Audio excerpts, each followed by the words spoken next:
Hello everybody, it's Harry Boxer, the Technical Trader. This video will serve the purpose to explain what some of my comments and suggestions are during the day, what should be done with them, and um, when they appear, how to act on it. Let's start with some commonly asked questions. Well, what does it mean when I post a day trading alert?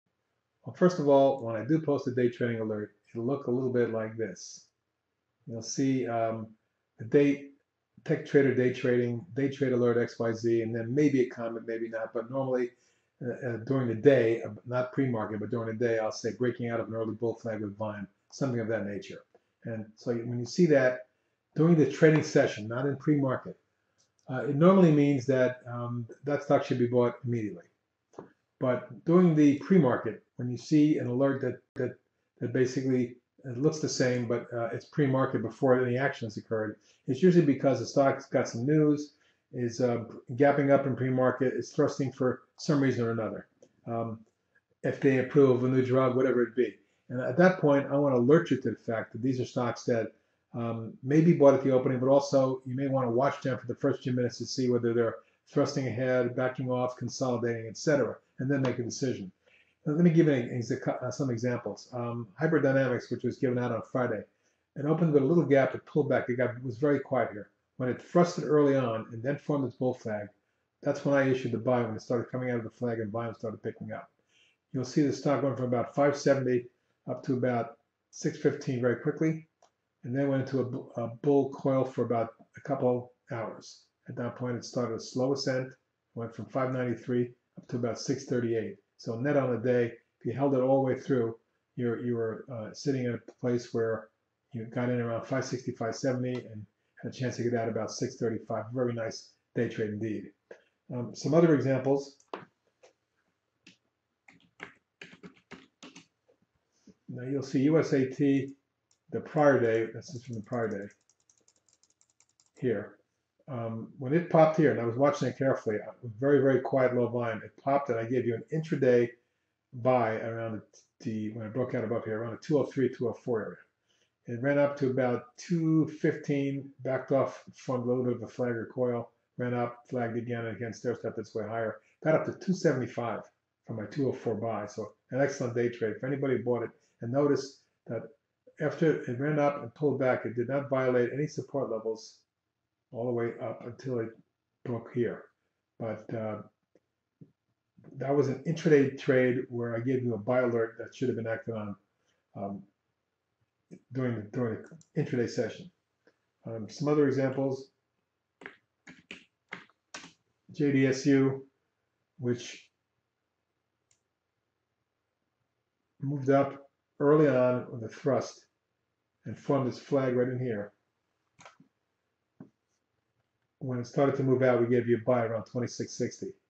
By the end of the day, we saw 27.55, almost $1 gain, but a beautiful rising trend. By the way, my favorite pattern, intraday day trade pattern, when you see it, is a sharp thrust, a little bit of a consolidation here. That was a nice one. That gave you a little bit of a chance to get in if you saw it early.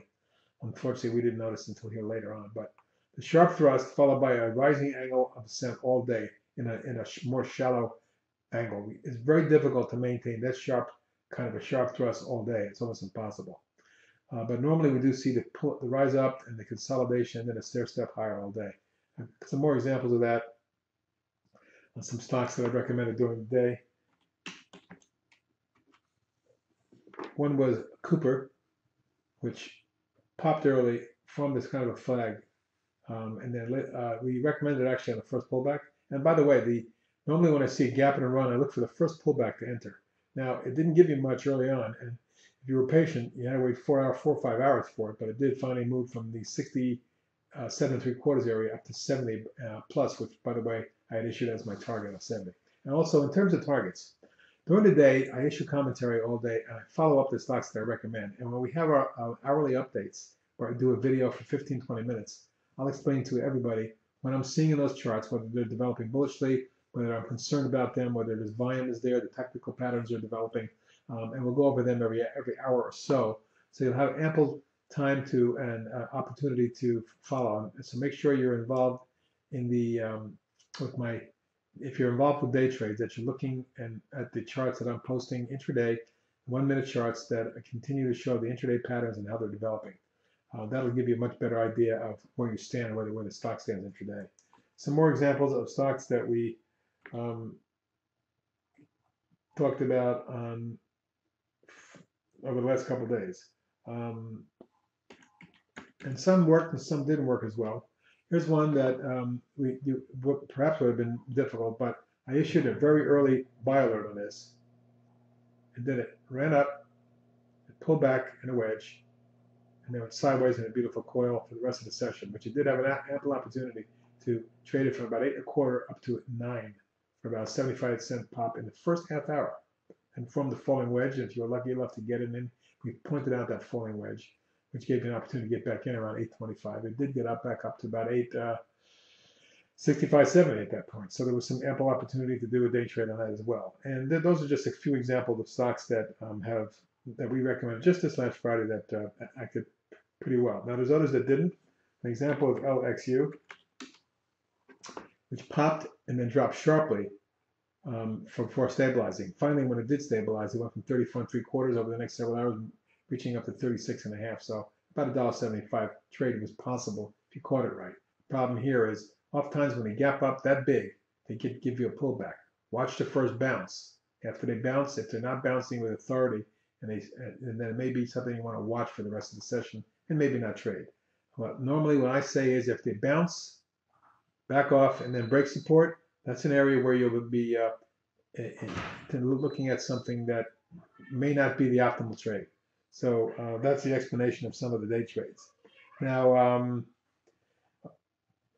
my alerts will always say when I give a buy signal, it's always long, unless I tell you differently. And when I say scalp it during the session, I'm normally saying scalp it because I'm looking for a day trade. A quick scalp for, I may say scalp it for 30 to 50 cents, 75 cents to a dollar, but for me, a scalp is something that's very quick. I'm seeing a very short, quick spurt in the stock, and that's why I say scalp it. Normally, take what you can get out of it, okay? And then you'll have a much better idea and feel for it. But the key being early on is when I give you pre-market stocks, you don't necessarily have to buy them at the opening. You can, because some of them end up just blowing and running hard, and you miss the meat of the move early on. But that's going to have to be your choice. I can't hold your hand for you all day, but I can give you continual follow-up and explanations and targets and stops, and I often do that. Now, if the target and stop isn't issued right away, it normally is issued within the next 20 minutes or so. If I don't give you a target and stop and you need one, feel free to send a message, a private message to me, and I'll be glad to give you that. Anyway, that's it for today. Good luck trading.